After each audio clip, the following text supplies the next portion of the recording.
नमस्कार दोस्तों, आज मैं महाभारत की गाथा महापात्र को लेकर आज हम जिस पात्र की बात करेंगे उसका महाभारत के युद्ध में कोई योगदान नहीं है, परंतु वह महाभारत महाकाव्य में अपनी एक अमिट छाप छोड़ता है और इस पात्र को अनदेखा नहीं किया जा सकता है। महाभारत भारतीय संस्कृति के ऐतिहासिक महान ग्रंथों का एक महत्वपूर्ण अंग है। इसमें कई ऐसे पात्र हैं जो अति पराक्रमी रहे, जो आज भी पूजनीय हैं।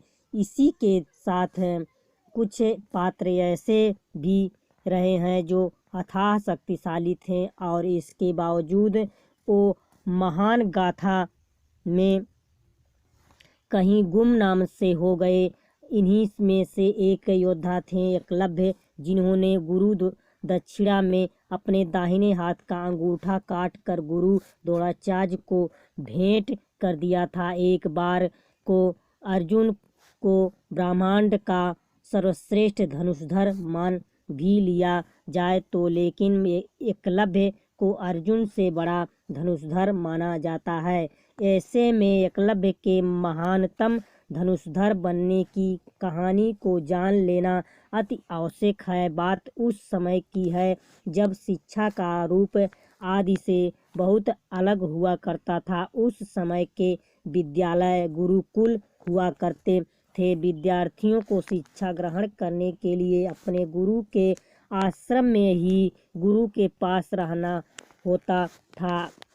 सभी मिलजुल कर एक परिवार की तरह रहते थे और मिला बांट कर काम भी किया करते थे और गुरु द्रोणाचार्य ने स्वीकार किया था कौरवों और पांडवों का गुरु होना। उन्होंने वचन दिया था अर्जुन को कि उसने बेहतर धनुषधर इस ब्रह्मांड में कोई नहीं होगा, क्योंकि जो भी वे अर्जुन को सिखाने वाले थे वो शायद ही किसी गुरु ने अपने किसी शिष्य को सिखाया हो। महाभारत के हजारों धनुषधरों में से सबसे सर्वश्रेष्ठ धनुषधर कौन था, यह तय करना मुश्किल है। उन्हीं धनुषधरों में यह एक एकलव्य थे।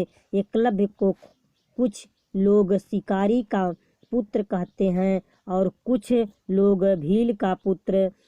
कुछ लोग यह प्रचारित करते हैं शूद्र होने के कारण एकलव्य को गुरु द्रोणाचार्य ने शिक्षा नहीं दी थी, लेकिन एक सब बातें गलत है, इसीलिए कहीं भी इन बातों को स्वीकार नहीं करता है। एकलव्य को लेकर समाज में बहुत तरह की भ्रांतियाँ इसलिए हैं कि लोग महाभारत और पुराण जानते ही नहीं, जिससे जो लिख दिया उस लिखी हुई बात को ही सत्य मानकर चलते हैं। एक झूठ को जब बार बार प्रचारित किया जाता है तो वह सत्य ही लगने लगता है। सत्य को जानने के लिए तर्क को अलग रख कर धैर्य का परिचय देना होता है, क्योंकि जो तर्क हमने दिए जाते हैं वो आज के समय के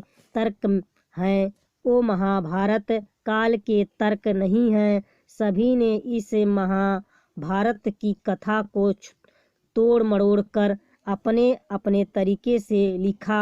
दरअसल महाभारत का संपूर्ण प्रपंच श्री कृष्ण की इच्छा से संचालित होता है। पांडवों पक्ष के सभी वशिष्ठ लोग ने अर्जुन को बचाने और महान बनाने के और हर तरह का भेदभाव और प्रचंड किया। यदि गुरु द्रोणाचार्य ने एकलव्य से अंगूठा मांग लिया था तो उसके पीछे भी श्री कृष्ण की इच्छा थी। महाभारत में एक स्थान पर श्री कृष्ण ने अर्जुन से स्पष्ट किया कि तुम्हारे प्रेम में मैंने क्या क्या नहीं किया। तुम संसार के सर्वश्रेष्ठ धनुषधर कहलाना हो, इसके लिए मैंने द्रोणाचार्य का वध करवाया। पराक्रमी कर्ण को कमजोर किया और न चाहते हुए तुम्हारे जानकारी के बिना निषाद राज जाति के दस्तक पुत्र एकलव्य को वीर गति दी ताकि तुम्हारे रास्ते में कोई बाधा न आए। दरअसल एकलव्य भगवान श्री कृष्ण के चाचा पुत्र के, लेकिन यह गलत है। जिसे बाल्यकाल में ज्योतिष के आधार पर वनवासी भील राज निषाद राज को सौंप दिया गया था।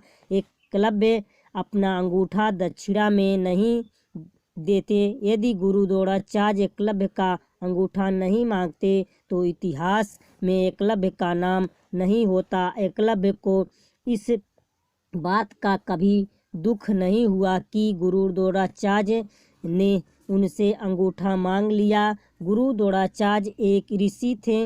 वो भील भांति जानते थे उन्हें क्या करना है। भीष्म पितामह और अर्जुन को दिए हुए वचन से बंधे हुए थे। गुरु द्रोणाचार्य के समक्ष धर्म संकट उत्पन्न हो गया था। उन्होंने पितामह भीष्म को वचन दिया था वो कौरवों वंश के राजकुमार को शिक्षा देंगे और अर्जुन को वचन दिया था तुमसे बड़ा कोई धनुषधर नहीं होगा। गुरु द्रोणाचार्य से कभी नहीं कहा था वे किसी शूद्र को शिक्षा नहीं देंगे, लेकिन इस घटना को कुछ लोग के समूहों में गलत अर्थ लिया और इस अर्थ को बड़ा चढ़ाकर प्रस्तुत करके समाज में विभाजन की प्रक्रिया को और मजबूत किया। इस सामाजिक विभाजन को हवा देने वाले संगठन भी कौन सब जानते हैं और उनका इसके पीछे उद्देश्य क्या है यह आप से छुपा नहीं है। द्रोणाचार्य ने जिस अर्जुन को महान सिद्ध करने के लिए एकलव्य का अंगूठा कटवा दिया था उसी अर्जुन के समक्ष उन्हें युद्ध कर लड़ना पड़ा और उसी अर्जुन के पुत्र के हत्या कारण भी वही बना और उसे अर्जुन के साले के हाथों उनकी मृत्यु भी हुई थी। द्रोणाचार्य के चरित्र को समझना अत्यंत कठिन है। मैं गुरु द्रोणाचार्य के बारे में बताते बताते भूल गया। आज का विषय एकलव्य है। महाभारत काल में प्रयाग के तटवर्ती प्रदेश में सुदूर तक फैला सिंगवेरपुर राज्य के निषाद राज हिरण्यधनु का था। गंगा नदी के तट पर स्थित श्रृंगेरपुर उसकी सुयोग्य राजधानी थी। एक मान्यता के अनुसार वे श्री कृष्ण के चाचा का पुत्र था जिसे उन्हें निषाद जाति के राजा को सौंप दिया गया था। उसी समय श्रृंगेरपुर की शक्तिशाली मगध, हस्तिनापुर, मथुरा, चेरी और चंदेरी आदि राज्य के समान ही थी। निषाद राज हिरण्यधनु और सेनापति वीर की वीरता विख्यात थी। राजा राज्य का संचालन अमात्य परिषद की सदस्यता या सहायता से करता था। द्रोणाचार्य भक्त एकलव्य निषाद राज हिरण्यधनु के पुत्र थे। उनकी माता का नाम रानी सुलेखा था। उल्लेखनीय है कि निषाद नामक की जाति आज भी भारत में अनेक प्रकार की टाइटल लिखकर सभी राज्यों में निवास करती है। एकलव्य ने ना तो भील थे और ना आदिवासी निषाद जाति के थे। इस बात का खुलासा हम लोग करते हुए चलेंगे और तलब यह है कि महाभारत लिखने वाले वेदव्यास किसी ब्राह्मण और क्षत्रिय जाति के नहीं थे। वो भी निषाद जाति के भी थे जिसे महाजकल सबसे नीचा पिछड़ा वर्ग माना जाता है। महाभारत के आदि पर्वों में एकलव्य की कथा आती है। धृतराज, पांडु और विदुर की दादी सत्यवती एक निषाद कन्या थी। सत्यवती पुत्र विचित्रवीर्य पत्नियों ने वेद व्यास के नियोग से 2 पुत्रों को जन्म दिया और तीसरा पुत्र दासी का था। अंबिका के पुत्र धृष्टराज, अंबालिका के पुत्र पांडु और दासी के पुत्र विदुर थे। प्रारंभ में एकलव्य का नाम अभिधन्यु रखा गया था। प्रायः लोग उसे अभय नाम से बुलाते थे। 5 वर्ष की आयु में एकलव्य की शिक्षा की व्यवस्था कुलीय गुरुकुल में की गई। एक ऐसा गुरुकुल था जहाँ सभी जाति और समाज के उच्च वर्ग के लोग पढ़ते थे। एकलव्य का जिस तरह चित्रण किया जाता है वे उस तरह के नहीं थे। वह एक राजपुत्र थे और उनके पिता के कौरवों के राज परिवार में प्रतिष्ठा थी। बालपन से ही अस्त्र शस्त्र शिक्षा में बालक की लगन और निष्ठता को देखते हुए गुरु ने बालक का नाम एकलव्य रख दिया। एकलव्य के युवा होने पर उसका विवाह हिरण्यधनु ने अपने एक मित्र निषाद की कन्या सुनीता से करवाया था। एक बार पुलक मुनि ने जब एकलव्य का आत्मविश्वास और धनुष बाण को सीखने की लगन को देखा तो उन्होंने उनके पिता निषाद राज हिरण्यधनु से कहा, उनका पुत्र एक महान धनुषधर बनने के योग्य है, इसे सही शिक्षा दीक्षा दिलाने का प्रयास करना चाहिए। पुलक मुनि ने के बात से प्रभावित होकर राजा निषाद राज हिरण्यधनु अपने पुत्र एकलव्य को द्रोणाचार्य जैसे महागुरु के पास ले गए। उस समय धनुष विद्या में गुरु द्रोणाचार्य की विख्यात थे।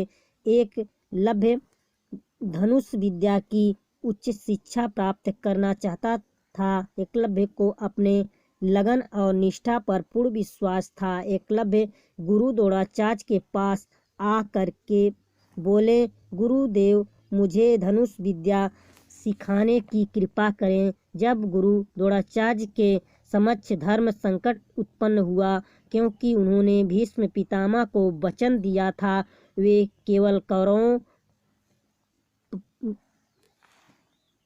कल के राजकुमारों को केवल शिक्षा देंगे, और एकलव्य राजकुमार तो थे लेकिन कौरवों कुल के नहीं थे, अतः उसे धनुष कैसे सिखाऊं। अतः द्रोणाचार्य ने एकलव्य से कहा, मैं तुम्हें धनुष विद्या नहीं सिखा सकूंगा। एकलव्य ने घर से चिंतित करके बाहर कदम रखा था कि वह केवल गुरु द्रोणाचार्य को अपना गुरु बनाएगा। द्रोणाचार्य की ओर से इनकार करने के बाद राजा हिरण्यधनु अपने राज्य वापस आए, लेकिन एकलव्य को द्रोणाचार्य के सेवक के रूप में उनके पास छोड़ आए। द्रोणाचार्य की ओर से शिक्षा के बाद नकार देने के बावजूद एकलव्य ने हिम्मत नहीं छोड़ी।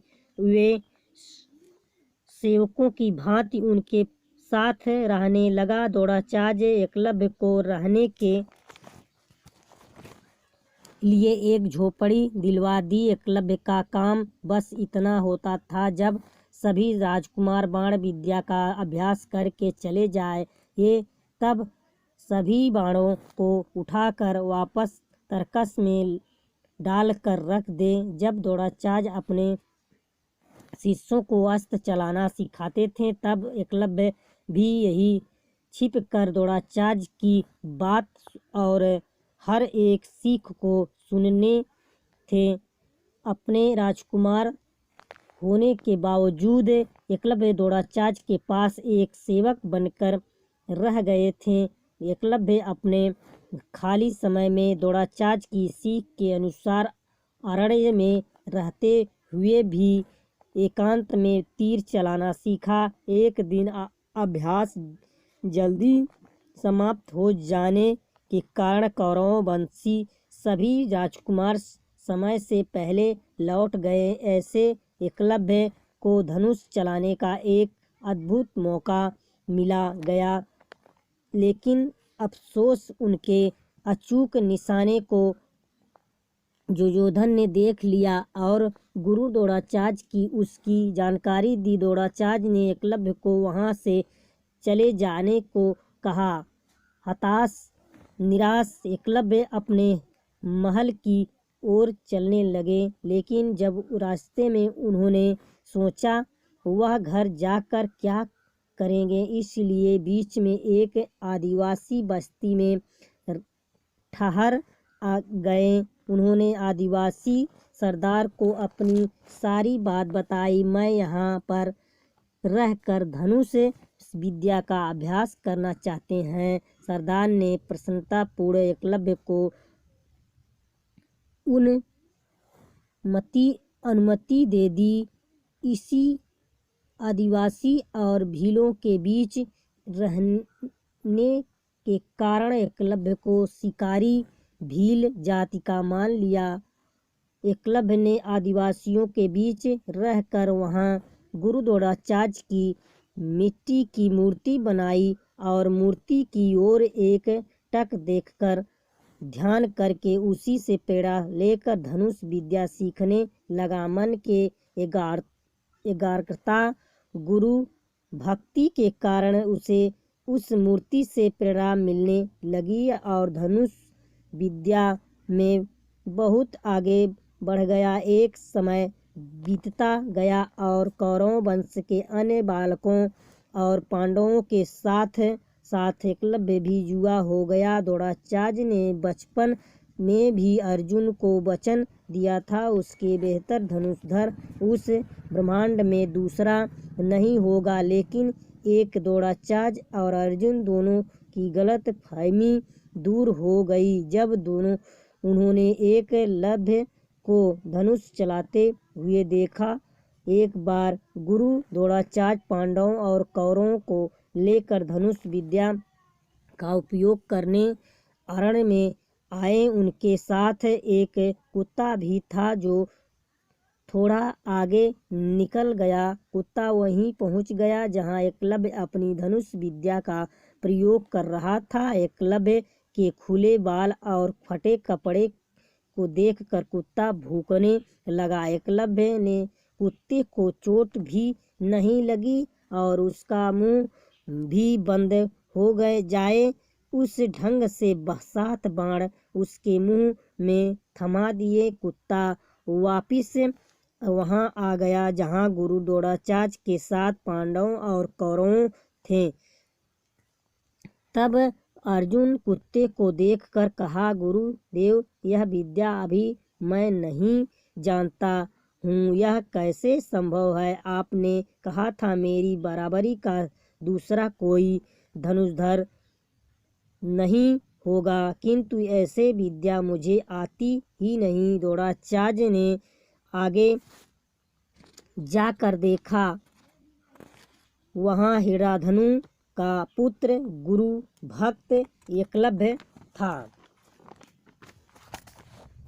द्रोणाचार्य ने पूछा, पुत्र, यह विद्या कहाँ से सीखी तुमने? एकलव्य ने कहा, गुरुदेव, आपकी कृपा से सीख रहा हूँ। द्रोणाचार्य तो वचन दे चुके थे अर्जुन की बराबरी का धनुर्धर दूसरा न होगा, किंतु यह तो अर्जुन से कहीं और आगे निकल गया था। जब गुरु द्रोणाचार्य के लिए धर्म संकट खड़ा हो गया, एकलव्य की प्रतिमा को देखकर द्रोणाचार्य संकट में पड़ गए, लेकिन अचानक उन्हें एक युक्ति समझ में आई और उन्होंने कहा, मेरी मूर्ति को सामने रख कर तूने धनुष विद्या तो सीख ली, किंतु मेरी गुरु दक्षिणा कौन देगा?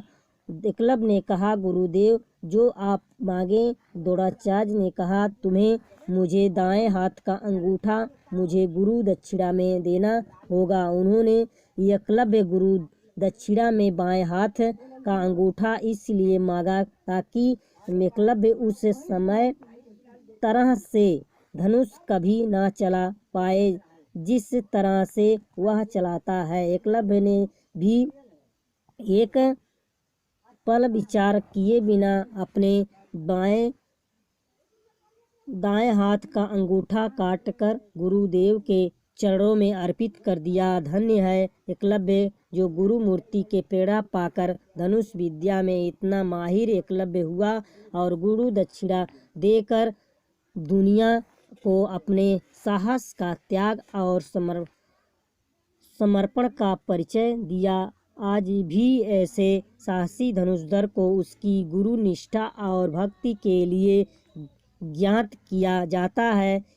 इसके बाद अपने समय गुरु द्रोणाचार्य ने एकलव्य को दाएं हाथ की तर्जनी और मध्य की 2 अंगुलियों को दिखाते हुए संकेत किया कि बाण 2 अंगुलियों से भी चलाया जा सकता है। यदि युद्ध में अंगूठा कट गया तो युद्ध अस्त्र छोड़ के बाण भाग जाओगे।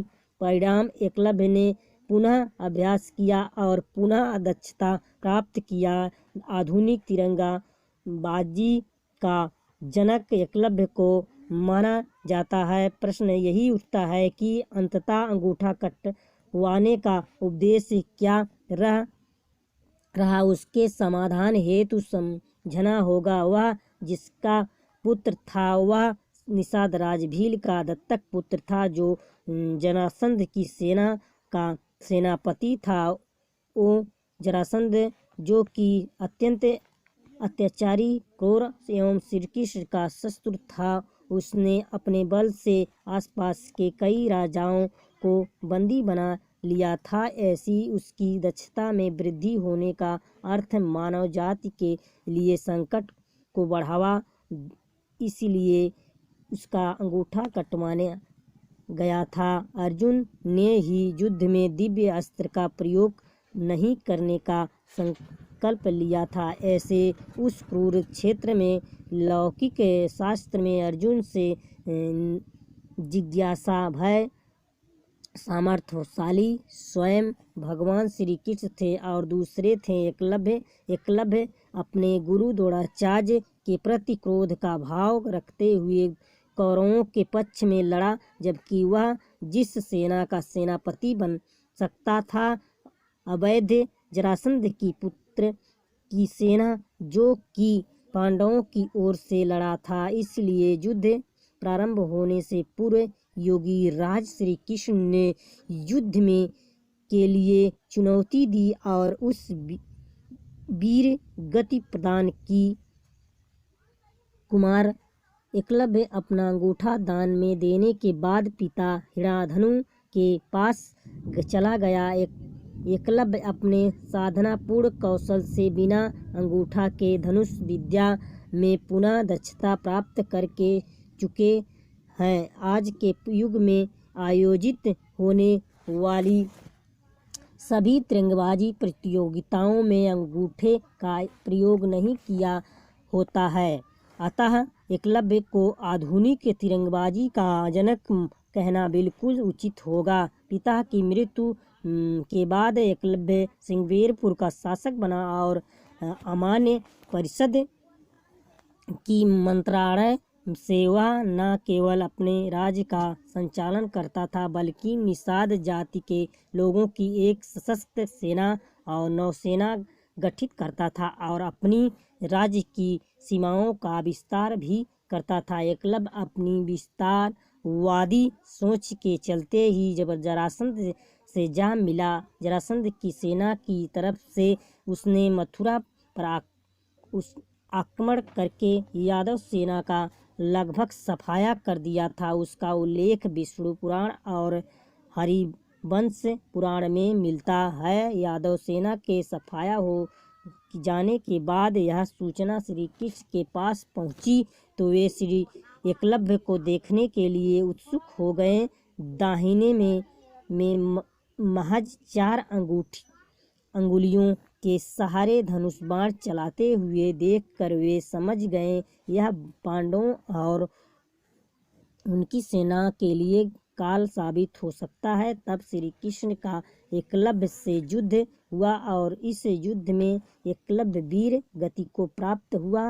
एकलव्य के वीर गति को प्राप्त होने के बाद उसका पुत्र केतुमान सिंहासन पर बैठा और वह कौरवों की सेना की ओर से पांडवों के खिलाफ लड़ा। महाभारत युद्ध में वह भीम के हाथों वीर गति को प्राप्त हुआ। तो यह था जीवन परिचय एकलव्य का, एक साधारण बालक से एक महान धनुषधर बनने की गाथा। आशा करता हूँ कि यह महाकाव्य को, महापात्र गाथा को आपने पसंद किया है। इसीलिए मैं सभी निषाद जातियों से निवेदन विनती करता हूँ कि वह अपने इतिहास को जानने की कोशिश करें। जो निषाद जाति के पूर्वज का वध करे, श्री कृष्ण उसको पूजना नहीं चाहिए। सभी निषाद जाति को अगर हमारी वीडियो आप लोगों को पसंद आए तो हमारे चैनल को सब्सक्राइब, लाइक करें और साथ में बेल घंटी को प्रेस करें और अधिक से अधिक शेयर करें जिनकी इनकी आवश्यकता है।